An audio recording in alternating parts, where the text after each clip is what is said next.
masuk. Oke, selamat malam teman-teman.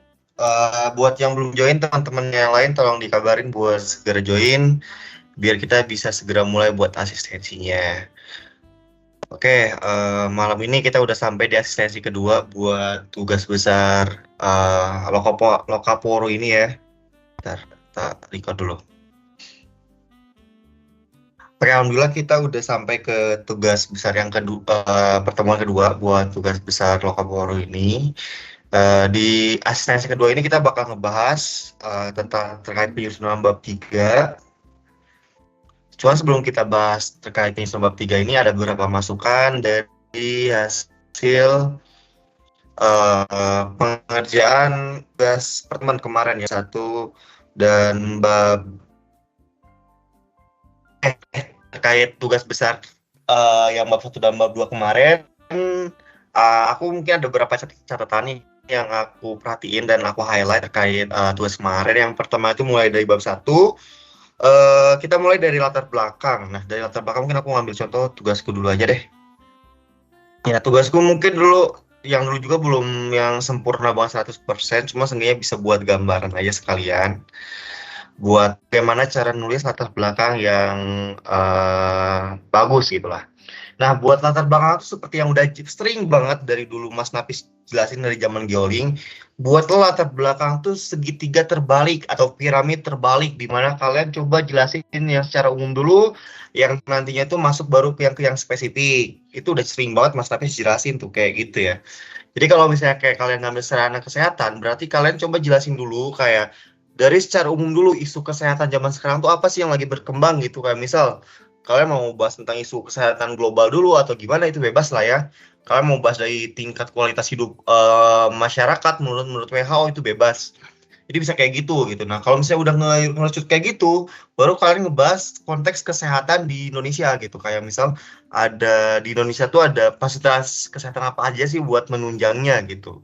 Nah, kalau udah ada kayak gitu, baru kalian bahas ngerucut terkait isu kesehatan di Indonesia, yaitu baru ngerucut ke isu yang ada di wilayah studi kalian. Karena kalian tuh kalau misalnya milih wilayah studi itu meskipun ini kita dibebasin, ya di latar belakang kalian tuh itu harus ada justifikasinya gitu. Kayak misal nih, kalian tuh ngambil 5 kecamatan di Kabupaten A atau di Kabupaten B gitu buat wilayah studinya.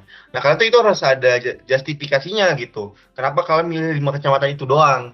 Kenapa kalian gak ngambil semua kecamatan yang ada di kabupaten itu gitu? Meskipun kesannya tuh nggak cuma sekedar kalian tuh ngambil wilayah studi itu cuma buat menuhin kuota atau kebutuhan dari fasilitasnya aja gitu, tapi harus ada justifikasi isunya di wilayah studi kalian tuh apa masalahnya, karena kita kan di sini berbicara tentang perencanaan, kita mahasiswa PWK gitu, itu buat di latar belakang. Terus sama juga buat di perumusan masalah kurang lebih kayak geoling aja, kayak kalian coba jelasin dulu secara lebih rinci datanya gimana permasalahan yang ada di wilayah di kalian. Kayak misal nih, kalau yang masalah kesehatan, yang ambil sarana kesehatan, kalian bisa mulai dari ngebahas terkait apa namanya itu, terkait misal kasus DBD di kecamatan atau wilayah di kalian, bisa kayak gitu. Kayak misal kecamatan itu masuk ke dalam kecamatan yang kasus DBD-nya tuh paling tinggi di Kabupaten Magelang atau di mana gitu. Bisa kayak gitu. Nah, dari permasalahan itu kalian bisa bisa dikait-kaitin sama keberadaan fasilitas yang udah ada, terutama fasilitas kesehatan kalau konteksnya kesehatan. Nah, di akhir baru kalian rumusin satu research question. Nah, kayak gitu aja sih buat bab 1 tuh, kayak buat latar belakang sama rumusan masalah utamanya. Terus buat tujuan sasaran ya itu bisa disesuaikan lah sama apa yang menjadi tujuan inti dari tugas besar ini, seperti yang udah dijelasin sama pertemuan sebelumnya. Tujuannya apa, terus sasarannya itu di breakdown apa aja. Terakhir untuk ruang lingkup wilayah ini pakai petanya yang administrasi, bukan pakai peta yang udah ada fasilitas umumnya, karena kalau udah ada fasilitas umumnya itu kalian itu nanti ditaruhnya di bab 4, jangan di bab 1. Jadi di bab 1 ini buat di ruang lingkup wilayah pakai peta administrasi umum gitu aja. Nah, terus buat informasi lainnya kayak kalian bisa tambahin kayak terkait data luasan, data penduduk, karena kan itu gak ada subbab kependudukan ya nanti di pembahasan. Jadi bisa di ruang lingkup wilayah aja kalau kalian mau nambahin data kependudukan. Kayak gitu. Terus ruang lingkup substansi juga kan secara umum, tapi kayak jelasin per sasaran kalian. Kayak misal di sasaran pertama tuh mengidentifikasi keberadaan fasilitas existing. Nah, kalian tuh jelasin juga gimana cara kalian untuk mengidentifikasi fasilitas existing itu tekniknya. Apakah kalian mengakuisisi data dari Google My Maps atau gimana gitu. Terus pakai software apa. Terus begitupun di ruang lingkup substansi yang selanjutnya, di substansi kedua terkait sasaran kedua, dan substansi ketiga terkait sasaran ketiga. Jadi ruang lingkup substansi itu nggak cuma secara garis besar aja, kayak misal pada tugas besar ini akan dilakukan overlay terkait variabel ini. Enggak kayak gitu, tapi di breakdown berdasarkan sasarannya masing-masing gitu. Kayak bagaimana teknis kalian dalam melakukan analisis di substansi tersebut gitu, kayak gitu. Terus buat di bab 2 mungkin nantilah Mas Napis nih yang lebih banyak bakal ngasih masukan. Cuman kalau di bab 2 ini aku lebih nge-highlightnya itu tuh terkait bagaimana kalian tuh memilih variabel yang relevan terkait tugas dan wilayah studi kalian. Yang pertama itu untuk variabel yang paling inti tuh variabel yang wajib ada tuh yaitu terkait jangkauan pelayanan fasilitas existing. Nah, itu wajib ada. Jangan sampai kalian tuh variabel yang inti itu kalian gak masukin, sedangkan kalian mau masukin variabel yang aneh-aneh gitu. Karena si variabel jangkauan fasilitas pelayanan existing ini gunanya itu untuk mengevaluasi fasilitas yang udah ada saat sekarang. Jadi yang existing sekarang tuh kita evaluasi udah sejauh mana jangkauan pelayanannya, dan di sana kita itu menjadi salah satu parameter untuk menentukan lokasi optimal pembangunan fasilitas yang baru kayak gitu. Oke, paling kalau dari aku itu sih kalau buat bab 2 ini. Mungkin dari Mas Nafis kalau masih misal ada tambahan buat evaluasi dan masukannya, silakan Mas Nafis. Oke, thank you. Ya, tadi jadi itu udah dijelasin ya sama Mas Alfian apa aja yang perlu untuk dilakukan gitu ya kan. Di bab 1 apa, di bab 2 apa, dan seterusnya dan seterusnya. Nah, ini mungkin aku nambahin dan spesifik langsung ke kesalahan dari teman-teman yang aku lihat aja ya. Nah, jadi teman-teman itu label itu latar belakang gitu ya. Untuk di bab 1 itu cenderung masih mengarang bebas gitu. Jadi minim literasi banget. Ada yang cuma 2 sitasi, ada yang cuma 2 kutipan, 3 kutipan, 4 kutipan, dan seterusnya. Nah, itu kan latar belakang itu ibaratnya itu kenapa sih kalian ngelakuin penelitian ini gitu kan. Nah, kenapa itu kan harus dibuktikan ya.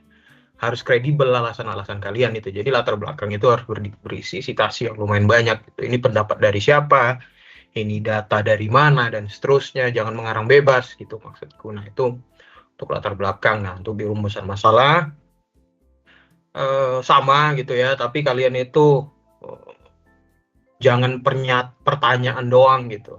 Rumusan masalah itu berisi tentang masalah kalian secara spesifik gitu dari latar belakang. Silahkan kalian ambil masalahnya secara spesifik, lalu ditutup dengan pertanyaan penelitian atau statement terakhir pertanyaan kalian, bagaimana gini, misalkan ruang lingkup wilayah, substansi, ya sudah dijelasin sama Mas Alfian dengan baik tadi ya. Kalau misalkan sempurnakan lagi, pergunakan data-data yang mungkin menunjang penelitian kalian, tapi mungkin di bab 3, bab 4, bab 5, dan itu nggak akan kalian cantumkan gitu kalau di ruang lingkup wilayah dan substansi.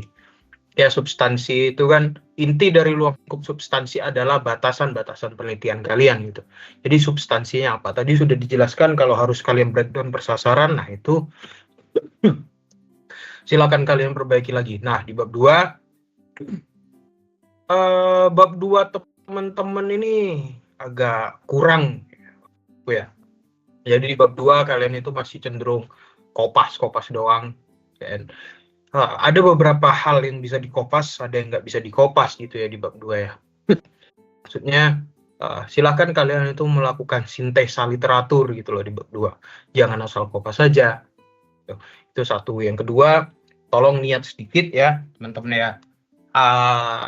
Mayoritas dari teman-teman itu kadang-kadang cuma melampirkan bab 2 satu subbab, satu paragraf. Itu kan nggak niat ya. Kalau menurutku nggak niat kayak gitu. Jadi silakan kalian sempurnakan lagi itu ya untuk mendapatkan nilai yang terbaik dan seterusnya. Dan yang paling penting untuk teman-teman, ini untuk semuanya aja ya. Untuk yang satu ini mohon diperhatikan gitu untuk teman-teman. Mumpung kalian masih semester 3, tolong kalian itu dengarkan dan juga perhatikan instruksi dengan jelas. Itu maksudku ya. banyak dari teman-teman itu yang nggak melampirkan awalnya itu bahkan nggak ada yang melampirkan peta fasilitas sama tabel variabel kalian gitu ya. Bahkan sekarang pun tabel variabel itu masih jarang gitu. Nah, maksudku adalah oke, aku sama Mas Alfian itu udah tahu apa yang kalian tulis variabel di bab 2 itu apa aja. Tapi bagaimana kalian itu mensintesa itu dalam tabel itu kan hal yang lain gitu. Dan juga kadang ada satu dua hal yang akan luput dari kami. Jadi mumpung masih belum di akhir-akhir, harusnya ya kalian itu sudah melampirkan itu sebagai lampiran itu, supaya kalau misalkan ada kesalahan fatal seperti yang tadi disebutin sama Mas Alfian, kalau kalian itu ada yang bahkan itu nggak kan satu variabel tentang jangkauan fasilitas etis fatal ya. Dari tugas besar ini kan mengidentifikasi di jangkauannya, habis itu memberi rekomendasi tentang lokasi-lokasi yang dianggap optimal gitu ya kan. Nah itu silahkan kalian taat kembali. Ya itu. Dan yang terakhir ya mungkin ini sebagai sedikit jangan aja ya buat teman-teman ya. Mungkin kemarin di grup Kormat sudah aku bahas sedikit gitu ya. Tentang misalkan foto dan juga memperhatikan instruksi gitu. Buatku sama buat Mas Alfian yang udah nggak ada urusan lagi sama PWK itu, mungkin itu hal yang sepele gitu. Ya, misalkan foto kalian bebas dan seterusnya, tapi perlu kalian perhatikan mumpung kalian semester 3 gitu ya. Kami sebagai senior itu mengingatkan teman-teman kalau misalkan bahkan akan ada dosen itu yang nggak srek sama hal seperti itu gitu loh. Jangankan hal yang seperti itu, tulisan kalian nggak justify aja udah baca gitu dosen. Ya itu kami alami karena kami ya udah mengalami yang kayak gitu juga gitu ya. Dosen itu kan berbagai macam gitu ya. Dan harus kita hormati tentunya. Nah silakan teman-teman untuk refleksi diri tentang itu gitu ya. Ya mungkin itu aja. Silakan. Yang perlu kalian ingatkan itu memperhatikan instruksi dan juga ya sedikit unggah-ungguh itu juga diperhatikan lagi ya teman-teman ya. Kalau dari aku jujur, kalau aku pribadi sangat nggak ada masalah, terserah kalian mau ngapain aja, aku itu orangnya cenderung bebas gitu ya, cenderung nyantai. Tapi kan ya sebagai senior aku ngingetin ke kalian aja bahwa bakal ada dosen-dosen yang nggak akan terima sama itu ya. Mungkin dari aku itu aja ya, nanti biar dilanjutkan sama gitu ya. Terima kasih. Oke, thank you Mas Nafis buat masukannya. Bisa diperhatiin ya teman-teman terkait apa-apa aja yang udah disampaikan oleh Mas Nafis. Intinya itu paling utama tuh tolong ya at least mungkin kalian kayak ada yang nggak hadir lah di asistensi ini, yaitu gimana serah kalian kalian lah ya. Cuman yang penting tuh ya gimana caranya kalian tuh bisa paham lah dan bisa ngerti apa yang perlu dikerjakan tiap minggunya gitu. Karena masalah nilai di tugas besar Lokaporo ini ya tanggung jawab masing-masing, bukan tanggung jawab kelompok gitu kan. Jadi itu ya kembali ke pribadinya masing-masing. Oke, kita langsung masuk aja ke sistematika bab 3. Nah, Oh mungkin iya ya, kalau misalnya dikit teman lagi dong, apa? dikit Apa? dikit dikit. Oh ya Boleh boleh teman-teman, gimana? ini aku ingetin ya, walaupun udah dikurangi sampai 25%, yang sebelumnya 50%, Lokaporu itu tetap 4 SKS. Jadi silakan kalian semaksimal mungkin ya, kerjakan dengan baik, pahami dengan jelas apa tugas kalian. Karena kalau misalkan dapat B atau C, ya itulah penyesalan seumur hidup kalian nanti di PWK 4 SKS ini. Ya mungkin itu aja. Lanjut, bro. Oke, ya dimaksimalkan tugas Lokapori ini karena ini semester dan mata kuliah Lokaporo terakhir buat Bu Gita juga. Tahun depan kalau misalkan kalian ngulang nggak tahu juga bakal kayak gimana tugasnya. Jadi mendingan dimaksimalin aja mumpung Bu Gitanya juga baik, banyak kelonggaran buat tugas-tugas ini. Oke, buat sistematika bab 3 ini mungkin buat di pertemuan sebelumnya kita banyak banget tugasnya, bab 1 dan bab 2 kalian banyak banget ngerjain dalam seminggu. Di pertemuan sekarang kita gak bakal terlalu banyak kerjain, kita cuma ngerjain bab 3 dan mungkin sebagiannya juga kalau misalkan kalian kemarin merhatiin udah kalian kerjakan juga. Yang pertama tuh di bab 3 seperti biasa kita bakal ngebahas terkait metode kan bab 3 tuh. Nah, karena berkaitan dengan metode penelitian, makanya yang pertama kita bahas di bab 3 itu terkait data, baik itu data atau variabel apa aja yang kita gunakan, serta bagaimana cara kalian mengumpulkan metode pengumpulan data yang kalian lakukan terkait data-data tadi. Makanya tadi di pertama, di bab 3 tuh nanti yang pertama itu ada data penelitian. Nah, data penelitian ini tuh di dalamnya itu ada dua subbab. Ada variabel sama asumsi dan metode scoring. Nah, variabel dan asumsi dan metode scoring itu kayak gimana? Untuk variabel ini, nah, kalau kemarin kalian udah bikin tabel terkait variabel yang udah kalian cari, nah, kenapa kemarin kita nyuruhnya buat naruh di lampiran? Karena si tabel ini tuh masuknya tuh sekarang di bab 3, bukan di bab 2 ataupun di bab 1. Gitu, makanya kemarin kita mintanya cuma di lampiran doang, nggak dimasukin di bab 2 atau bab satunya. Nah, nanti kalian si variabel tadi itu masukin ke sini dengan format yang udah ditentuin, dan terkait penulisannya nanti bisa dilihat juga buat format tabelnya di setelah ini. Itu juga ada asumsi dan metode scoring juga. Nanti sudah ini bakal aku jelasin lebih jelas lagi. Selanjutnya ada metode pengumpulan data. Nah, untuk metode pengumpulan data ini aku kayaknya bisa jamin kalau kayak 90% pasti ngumpulin datanya tuh secara sekunder. Secara sekunder atau dalam hal lain bisa dikatakan dokumentasi, kayak dokumentasi dan akuisisi data dari sumber-sumber sekunder di internet gitu kan. Baik itu Google My Maps itu pun tetap masuknya ke pengumpulan data sekunder. Nah, jadi buat di metode ini tuh bisa kalian jelaskan aja kayak misal metode pengumpulan pertama akuisisi data, kedua dokumentasi. Itu bisa kalian jelasin lah maksud secara spesifiknya kayak gimana gitu. Adapun kalau misalnya kalian ngelakuin survei lapangan karena bila studinya di Semarang, ya itu boleh-boleh aja kalian masukin juga survei lapangan atau observasi lapangan. Cuman kalau misalnya yang kalian bila studinya di luar Semarang dan tidak memungkinkan untuk survei, nah kalian jangan ditulis lah di metode pengumpulan datanya itu observasi lapangan, karena kalau misalnya kalian tulis ya berarti itu udah ketahuan banget kalau kalian itu cuma kopas doang dari laporan cutting gitu, tanpa kalian modifikasi lagi dan tanpa menyesuaikan dengan tugas besar kalian. Jadi tolong diperhatiin terkait metode pengumpulan data ini, meskipun sepele tapi tolong diperhatiin. Oke, selanjutnya untuk kerangka pikir, kerangka analisis, dan diagram tangkapan analisis itu udah ada formatnya. Sudah ini kalian tinggal ikutin aja dan disesuaikan dengan konteks dari tugas besar masing-masing.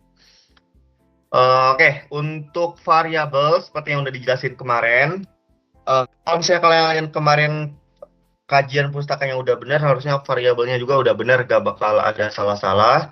Yang pertama tuh jangkauan pelayanan itu wajib untuk variabel jangkauan pelayanan itu, karena itu untuk mengevaluasi fasilitas yang udah ada sekarang. Dan jangan lupa untuk sumbernya di sini tuh jangan cuma kalian tuh mengacu ke SNI, kayak misal sumber SNI, jangan kayak gitu, tapi kalian juga harus cari juga dong kalau bisa di literatur terkait jangkauan pelayanan fasilitas terkait gitu. Jadi jangan nggak cuma berpatokan terkait SNI aja kayak gitu. Oke, selanjutnya untuk aksesibilitas, jumlah penduduk, dan penggunaan lahan, itu tinggal disesuaikan aja kayak misal variabelnya apa, indikatornya itu dalam kata lain kayak penjabaran dari variabel tadi, terus keterangan ini tuh maksudnya itu kayak konteksnya kayak gimana gitu, kayak konteks keterkaitan antar masing-masing variabel terkait analisis lokasi optimal dari fasilitas yang kalian pilih. Dan terakhir sumbernya, kalian bisa tulis dari jurnal atau penulisnya siapa. Kayak gitu. Kayak misal untuk keterangan nih, kayak jangkauan di sini tuh maksudnya kayak gimana gitu. Nah, di sini dijelasin kalau jangkauan itu berupa jarak tempuh yang dapat dilalui dengan berjalan kaki. Karena nanti untuk jangkauan tuh ada dua metode buat analisisnya, cuma itu dijelasinnya nanti minggu depan aja. Gitu. Begitupun untuk aksesibilitas, keterangannya maksudnya tuh kayak gimana penjabarannya, jumlah penduduk, dan variabel yang lainnya. Oke, udah kayak gitu. Selanjutnya kita ngebahas terkait asumsi dan metode scoring. Nah, apa yang dimaksud dengan asumsi dan metode scoring? Jadi asumsi dan metode scoring itu intinya tuh terkait gimana kalian melakukan pembobotan atau scoring dari masing-masing variabel. Adapun kalian misalnya tuh kayak kalau misalnya mau ngelakuin pembobotan dari masing-masing variabel tuh boleh aja, yang penting ada sumbernya. Kayak misal bobot untuk variabel jangkauan pelayanan 50%, variabel yang lainnya 20%, 20% sama 10% tuh boleh-boleh aja. Cuman kalau misalnya nggak pakai pembobotan juga nggak apa-apa. Cuma yang perlu diperhatikan di sini itu adalah pembagian dari scoresnya. Karena ini yang menjadi krusial untuk analisis nantinya. Terutama di bagian jangkauan pelayanan. Aku mau ngasih contoh yang jangkauan pelayanan aja.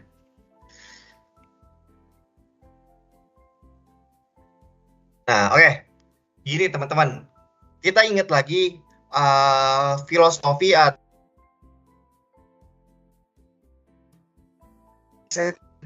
besar ini tuh kan yang kita mengevaluasi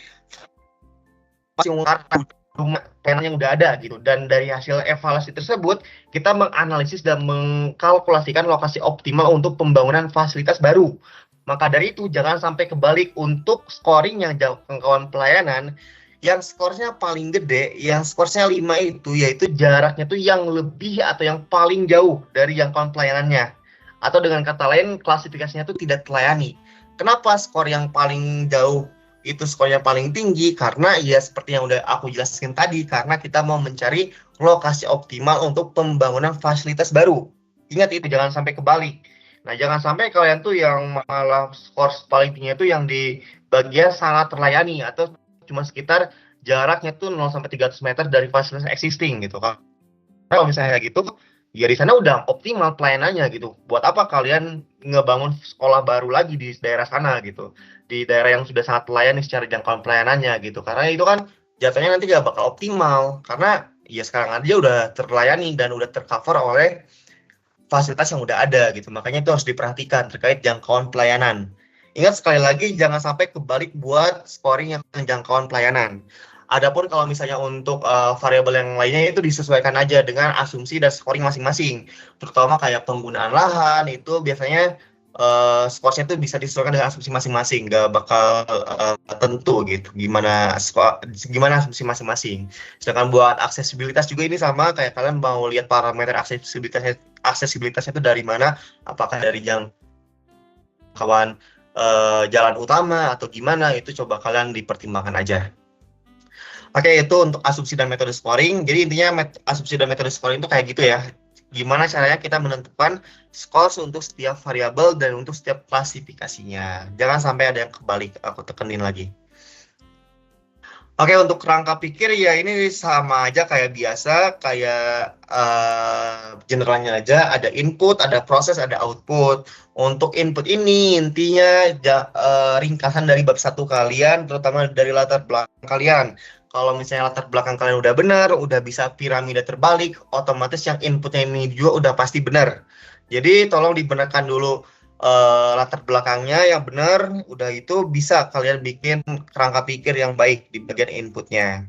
Terus untuk bagian proses ini tinggal kalian sesuaikan aja sama tugas besar kalian masing-masing. Kalau misalnya di sini itu kita pakainya itu misal identifikasi wilayah Kabupaten X untuk wilayah studi saya. Terus udah ya kayak gitu, untuk variabel keuangannya apa aja yang kalian gunakan, untuk variabel dan keuangannya itu apa aja. Kayak misal untuk variabel keuangan tuh kayak misal jangkauan pelayanan, aksesibilitas, penggunaan lahan, itu kan variabel keuangan. Sedangkan variabel non keuangan ini kayak jumlah penduduk, terus kondisi ekonomi dan lain-lain. Terus sedangkan untuk yang lainnya ini tinggal disesuaikan aja sama tugas besar kalian masing-masing. Dan untuk output ini juga sama, kurang lebih sama, tinggal disesuaikan aja. Aku harap kalian bisa ngikutin apa yang udah dibikin di sini. Jadi kayak harusnya kalau kalian udah ngerti dan merhatiin asistensi ini, kalian nggak bakal salah-salah lah cara bikin kerangka pikirnya kayak gimana. Karena ini tinggal kalian, kasarnya itu tinggal kalian bikin ulang dan disesuaikan dengan tugas besar masing-masing. Begitupun untuk kerangka analisis, secara garis besar ini tinggal disesuaikan aja sama tugas besar kalian masing-masing. Yang terpenting itu yang diperhatiin di sini gimana alur atau proses kalian dalam melakukan analisis. Mulai dari analisis kondisi variabel keuangannya, non keuangannya, sudah itu di semuanya di overlay untuk menghasilkan analisis lokasi optimal, dan nanti lokasi optimal pengembangan ini bukan lokasi optimal pengembangan kawasan, tapi lokasi optimal misal pembangunan fasilitas baru di pembangunan fasilitas sekolah baru di kecamatan X atau di kabupaten Y, kayak gitulah, disesuaikan. Intinya kalian harus ngerti aja sama esensi tugas besar ini. Ini tinggal disesuaikan aja nanti kalian di laporan kalian. Dan kurang lebih secara garis besar gambaran template atau strukturnya kayak gini. Begitupun untuk diagram tahapan analisis juga tinggal disesuaikan aja lah sama tugas kalian. Harusnya ini bisa jadi salah satu faktor untuk mendongkrak nilai kalian lah. Karena di bab 3 ini kebanyakan tuh yang 3 subbab tadi itu tinggal kalian naik sama sebesar kalian masing-masing. Oke, untuk asistensi kedua ini gak terlalu banyak yang disampaikan, cuma itu aja. Cuman sebelum aku tutup, mungkin teman-teman ada yang mau ditanyakan terlebih dahulu, silakan aku buka sesi Q&A. Oh iya, sambil nunggu kalian mana tahu ada yang tanya, itu yang tadi maksudnya asumsi sama metode scoring. Kalian itu kayak gini contohnya. Misalkan kalian dapat standarisasi dari SNI atau misalkan satu deh, teori neighborhood-nya Ciara and the Koppelman misalkan. Kalau misalkan fasilitas SMP itu paling jauh adalah 1000 meter gitu ya, dan bisa diraih dengan berjalan kaki gitu. Kalian kan pasti dapat cuma 1000 meternya tuh. Pasti nggak dapat 1000 meter nilainya 5 dan seterusnya. Nah, 1000 meter itu kan yang paling jauh intinya. Jadi 1000 meter itu yang paling jauh, nilai paling kecil 0 dong. Nah, kalian itu bisa menggunakan skor apa namanya? Bisa menggunakan kalian intervalkan lah. Jadi nanti 0 sampai 200 misalkan sangat baik, 200 sampai 400, 400 600, 600 800, 800 1000 gitu ya. Teman-teman ya. Ya gitu sih. Ini soalnya paling banyak ditanyain biasanya sama kakak-kakak tingkat kalian itu aja. Nah, kalau ada yang mau tanya silakan. Gimana, ada yang mau ditanyakan atau mungkin kalian mau mencoba terlebih dahulu nanti dan baru itu nanya ngecek, boleh juga. Aku tunggu aja deh sampai jam 19.30 kalau misalnya udah aku end meet aja ya.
Oh iya, silakan, ada yang resen siapa?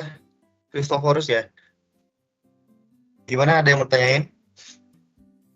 Oke, baik Mas. Terima kasih untuk kesempatannya. Sebenarnya perkenalkan saya Andra.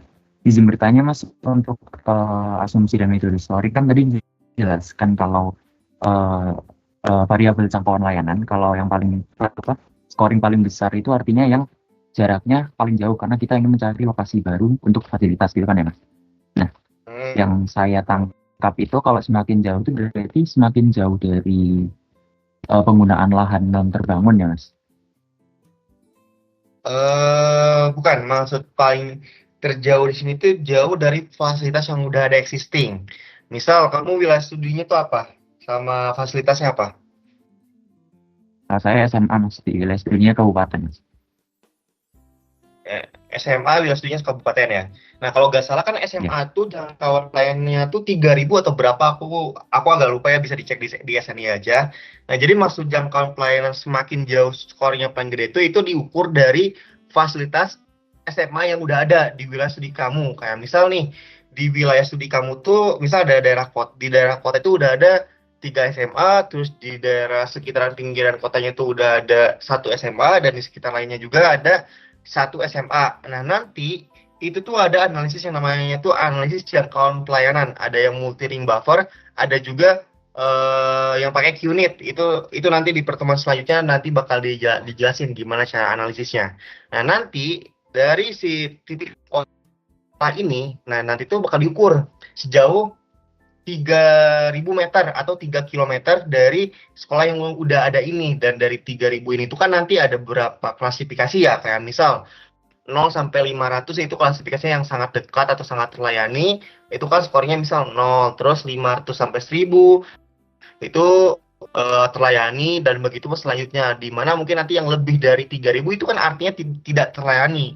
Yang mana kan lebih dari 3.000 meter di sini tuh artinya tuh jarak dari sekolah terdekatnya itu yang udah ada sekarang lebih dari 3 kilometer kayak gitu. Nah, maksud jangkauan pelayanan tuh kayak gitu. Jadi diukurnya tuh dari fasilitas yang udah ada, bukan dari penggunaan lahan terbangun ataupun tata guna lahan yang ada yang lainnya gitu loh. Tangkap gak poinnya? Oke, bisa nangkap. Mungkin izin menambahkan lagi ya, Mas. Gimana? Kan saya pernah cerita-cerita lah sama Mas Mbak saya angkatan 22 itu, katanya tahun lalu itu ada problem di scoring penggunaan lahan, Mas, yang dimana ada yang mengasumsikan kalau penggunaan lahan non terbangun lebih tinggi, ada yang penggunaan lahan terbangun lebih tinggi. Nah, itu gimana ya, Mas? Oke, kalau masalah penggunaan lahan seperti yang udah aku sampaikan tadi juga, itu kembali ke asumsinya masing-masing. Karena misal nih, misal aku ambil contoh untuk fasilitas apa ya? Oke, misal aku ambil contoh untuk fasilitas pendidikan. Nah, fasilitas pendidikan itu kan akan apabila kesehatan deh, puskesmas, biar lebih gampang. Puskesmas itu akan lebih optimal apabila ditempatkan di pusat kota atau di pusat pelayanan lingkungan atau pusat kegiatan lingkungan kayak gitu kan, yang mana kan pada dasarnya jadi pusat kegiatan lingkungan ini kan pasti konsentrasi lahan terbangunnya tuh tinggi kan. Nah, maka dari itu asumsinya si puskesmas ini akan optimal apabila dibangun di kawasan pusat pelayanan atau di kawasan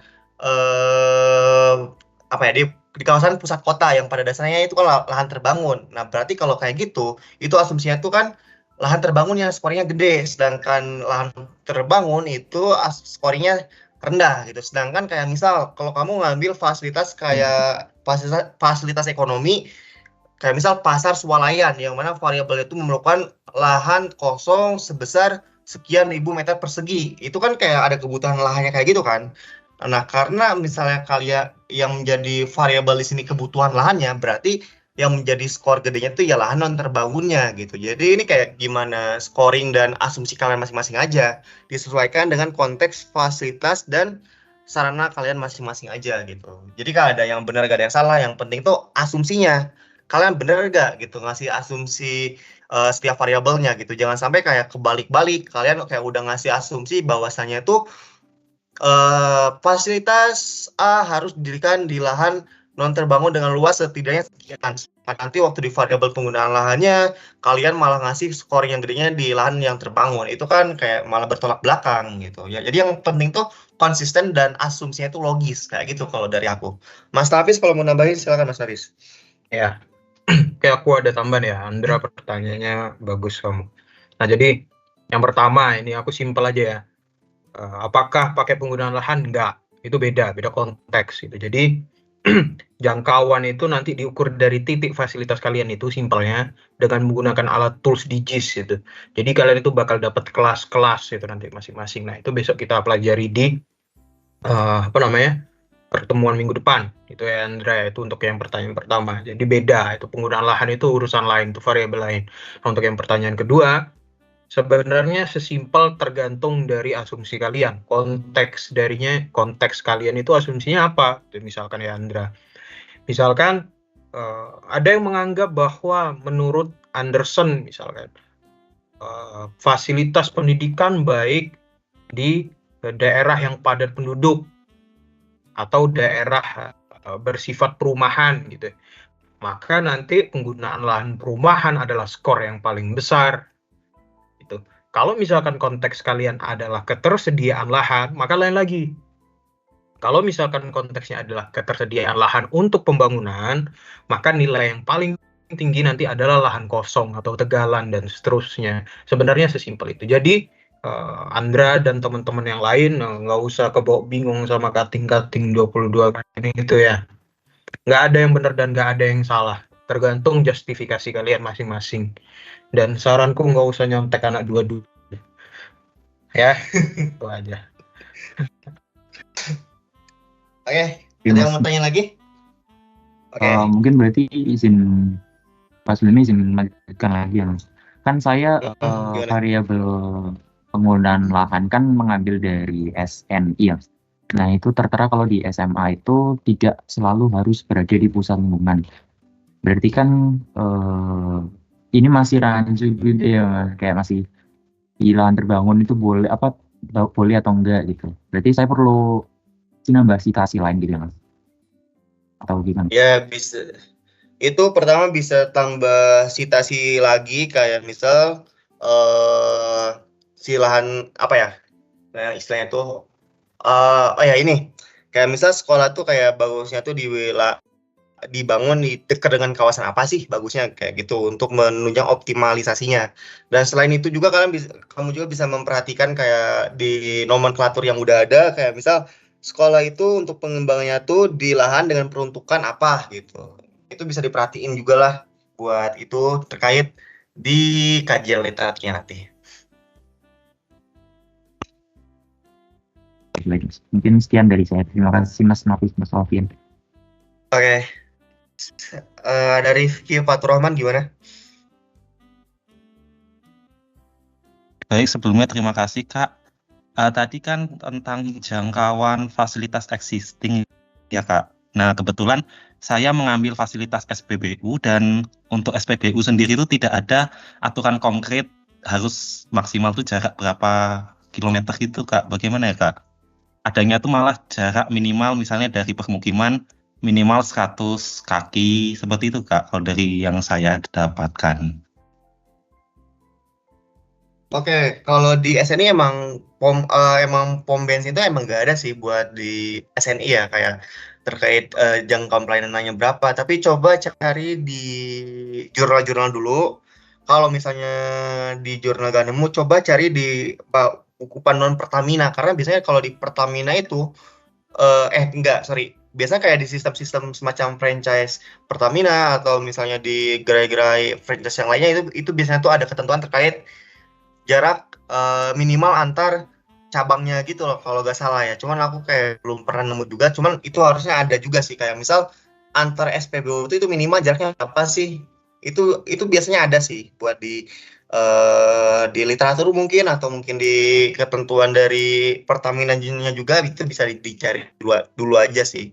Karena ini kaitannya itu sama jangkauan pelayanan gitu. Jadi karena jangkauan pelayanan ini gunanya untuk mengevaluasi fasilitas existing, jadi ini wajib ada gitu. Sedangkan tadi konteksnya yang dari jarak dari permukiman, terus jarak dari jalan utama itu variable lain lagi gitu. Beda konteksnya dengan si jangkauan pelayanan ini. Dan itu kalau misalnya tetap mau dimasukin ya gak apa-apa juga.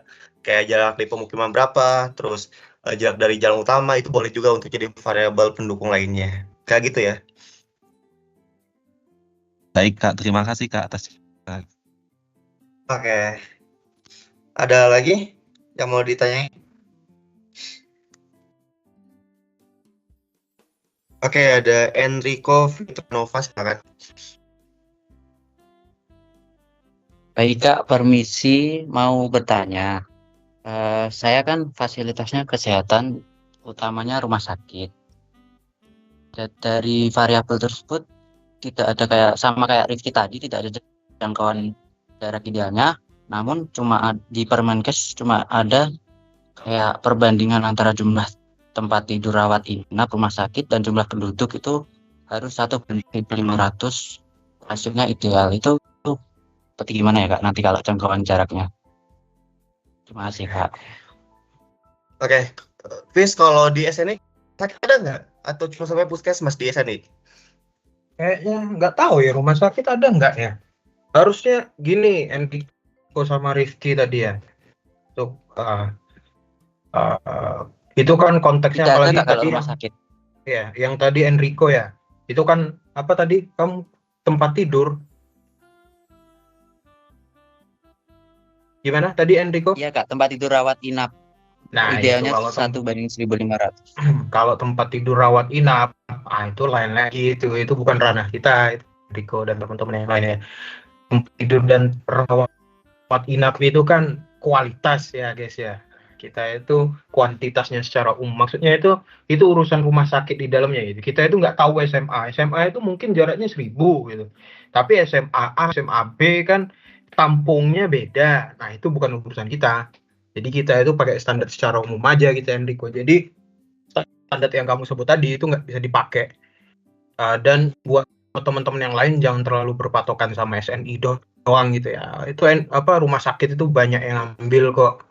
Nah, rumah sakit itu bisa kalian cari-cari di jurnal yang lain. Dan Rifki tadi tentang apa tadi itu SPBU juga ya, SPBU menarik itu sebenarnya, itu konteksnya nanti sama penggunaan lahan Rifki. Jadi yang alangkah baiknya itu jauhnya itu nggak dekat sama perumahan karena bisa mengganggu perumahan, limbah dan seterusnya. Itu konteksnya nanti sama penggunaan lahan. Nah, kalau urusan dari jangkauan itu urusan lain. Jadi jangan coba cari di SNI doang gitu ya.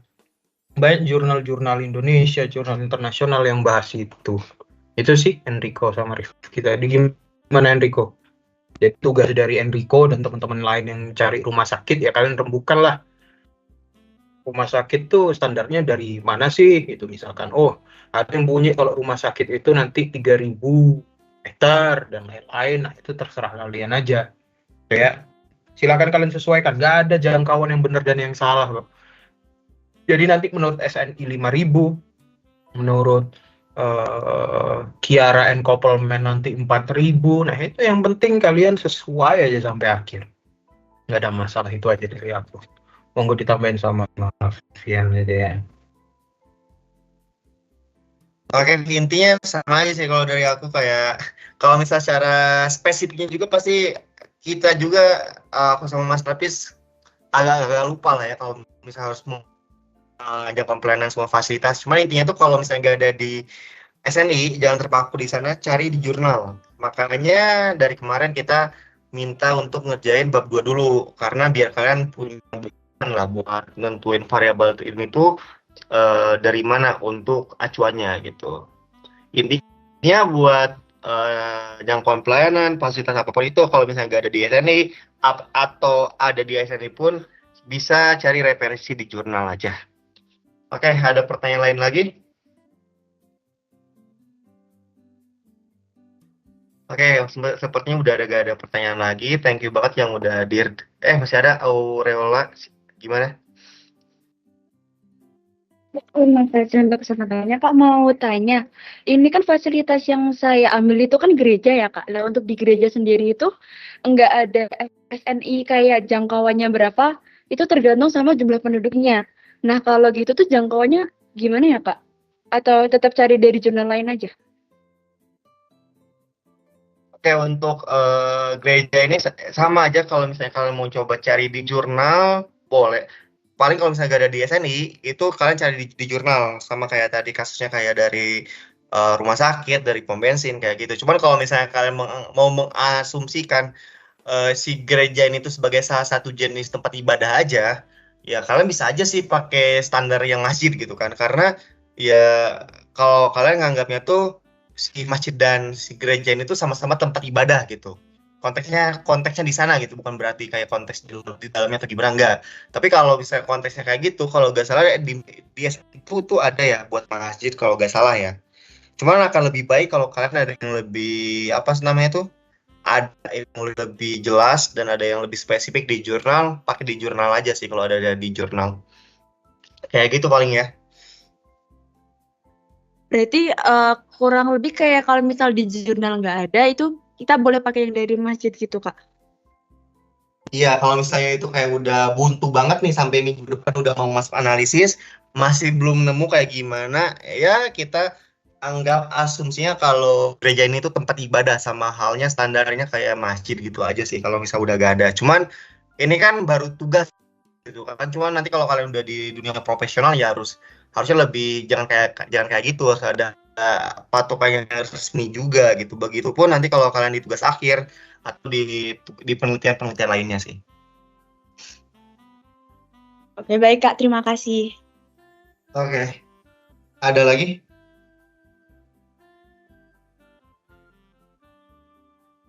Oke, kalau udah gak ada, makasih banget yang udah hadir malam ini. Sampai masih ada nih. Akiva gimana? Mau nanya atau gimana? Kak Alfian, maaf, sebelum perkenalan nama saya Hmm. Akiva, mau tanya Kak, kan tadi disarankan untuk membenarkan bab 1 sama bab 2. Kalau misal dibetulkan lagi lebih baik, berarti nanti mengumpulkan lagi di drive-nya atau gimana ya Kak? Ya, seperti biasa kalau misalnya kalian yang mau sorry ya, revisi, Yan. gimana? Halo. Ini ya Halo, buat gimana? tadi Syafa sama yang lain-lain. Bab 1 sama bab 2 itu kalian perbaiki untuk ke bab 3 dan bab 4, tapi nggak diperbarui di drive kalian itu ya. Sama kayak yang disampaikan Bu Bita kemarin. Jadi nggak ada perbaikan ya, teman-teman, makanya Ya. silakan kerjakan dengan sebaik-baiknya aja. Kemarin Bu Bita ngomong gitu soalnya. Benar. Ya, seperti biasa lah ya, kalau misalnya kalian ngerevisi, karena udah gak ada perbaikan lagi, berarti nanti buat nilainya itu di nilai akhir. Jadi tolong diperbaiki biar nanti di nilai akhirnya itu bisa ngedongkrak, karena persentasenya buat nilai akhir atau lapor akhir itu pasti lebih gede sih. Kayak gitu aja sih paling. Ada lagi nggak? Nah, tunggu nih sebelum ditutup. Makasih ya Mas. Oke. Yuk, silakan lagi? tanya aja sesuka Silakan. kalian ini, mumpung masih awal-awal ya kan. Bener. Mumpung Ini ada Farhan kita nih. masih asistensi bareng, biar kalau misalnya nanya di chat itu kan kadang satu sama yang lain tuh sama aja pertanyaannya gitu. Jadi mendingan tanya di sini aja selagi masih bisa. Ayo, silakan Pradana. Ya, permisi Mas, perkenalkan saya Dana. Di sini saya mau bertanya. Saya kan ambil fasilitas umumnya adalah tempat pembuangan sementara. Secara intinya kalau semacam variabel itu saya nemu secara permen yang di nasional itu kurang lengkap. Saya nemu yang agak lengkap itu di Provinsi Yogyakarta, sedangkan studi kasus saya itu di Banyumanik lah. Itu boleh dipakai atau enggak Mas? Terima kasih. Kalau pendapat dari aku itu kan yang Jogja itu bisa sebagai best practice gitu kan. Ya itu bisa aja sih dipakai. Cuman dari Mas Lapis pendapatnya. Kamu TPS kan ya Dana, bukan TPA, bukan tempat pembuangan akhir kan? Harus dijelasin. Iya, betul. Oke, kalau TPS nggak masalah ya. Kalau TPA kan harus cuma satu tuh, mungkin satu kabupaten kota, nah itu problem. Nah, silakan digunakan gitu ya. Aku yakin itu kalau di Jogja sama Indonesia itu nggak jauh-jauh amat bedanya gitulah. Ya mungkin kamu bisa sempurna lagi itu. Pakai standar-standar yang lain itu, jangan terlalu tekan sama SNI. Gitu ya. Misalkan kayak kamu itu pasti banyak tuh, apalagi punyanya Pak siapa itu? Lupa lagi. Pak siapa ya? Pak Mariono. Paling ada itu dari Pak Mariono. Terus yang ambil gereja itu ya, emang di Indonesia ini kan agak gitu ya. Kadang ya, silakan cari jurnal-jurnal asing aja lah. Kalau misalkan nggak ketemu di LI gitu ya. Gimana, Dana? Ada yang mau ditanyain lagi nggak? Boleh, tapi kalau ya silakan cari dulu di jurnal yang lain gitu ya, Dana ya. Siap, Mas. Ya, ada yang mau tanya lagi? Silakan ya, mumpung masih awal-awal. Kalau udah kerjain bab 3, bab 4 itu udah susah mau direvisi. Cukup deh ya. Difiksasi mumpung baru pertemuan 2, jangan sampai kalian kayak udah masuk bab 4, kalian udah mulai ngerjain analisis, kalian bingung gimana kerjainnya, ini nggak bisa gitu. Jadi mumpung masih di pertemuan 2 baru sampai bab 3, kalau mau ubah juga belum terlalu banyak, ya ditanyain dulu dari sekarang, dipastiin dulu biar lancar tugas besarnya. Gimana, ada pertanyaan lagi? Nanti kerombak semua, panik ya kan? Iya, kalau dari bab 4 dirombak kan agak PR juga, belum tugas yang lainnya juga kan banyak. Ini ada yang nanya lagi nih, gimana? Oke. Genoveva. Baik, terima kasih Mas. Perkenalkan nama saya Veva. Saya izin bertanya. Kebetulan kan saya mengambil fasilitasnya masjid. Dan kemarin sempat saya tanyakan juga ke Mas Nafis terkait hal itu. Dan di kecamatan saya tuh ternyata jumlahnya sangat amat banyak. kalau semisal wilayah studinya diganti ke kelurahan, apakah tidak apa-apa? Terima kasih, Mas. Ya, nggak apa-apa, Viva. Emang masjid di Indonesia ini kan kadang agak terlampau banyak gitu ya. Jadi kamu buat kelurahan Iya. aja. Masjid itu nggak kecamatan, nggak kabupaten, itu bahkan di desa aja bisa puluhan. Kamu buat kelurahan aja nggak apa-apa. Ya Baik, karena Mas, terima masjid itu kasih. skalanya lingkungan sih itu, bukan secara Iya, lingkungan. Masjid ini kadang belum ada 100 meter udah ada lagi ya kan. Gimana ya kan ya? Iya. Gimana Sekar? Baik Mas, perkenalkan saya Sar. Saya di sini mau tanya mengenai variabel. Di bagian tadi PPT-nya Mas Alfian itu aksesibilitas sumbernya tuh ada banyak Mas. Nah itu tuh apakah emang sebenarnya sumbernya tuh bisa dikolaborasi, misal jangkauan kolaborasi antara SNI dengan teorinya Deciara atau gimana Mas? Ya, Sekar. Nah, jadi kadangkala itu kan ada teori-teori turunan kalau kalian tahu tuh.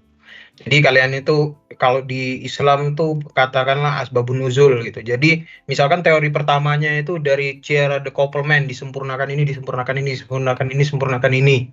Nah, kamu lihat jurnal terakhirnya biasanya itu gitu. Nah, jadi kamu bisa ambil itu. Maksudnya itu gitu.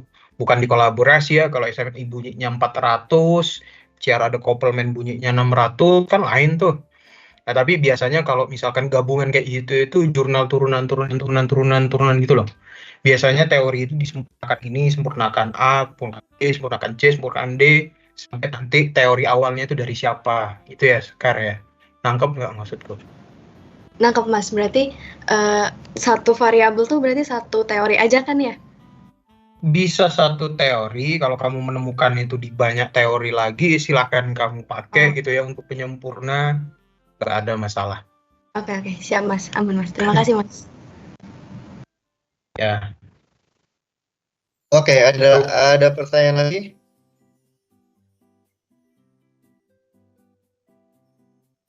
cukup lah ini kayaknya. Oke, udah gak ada ya ini.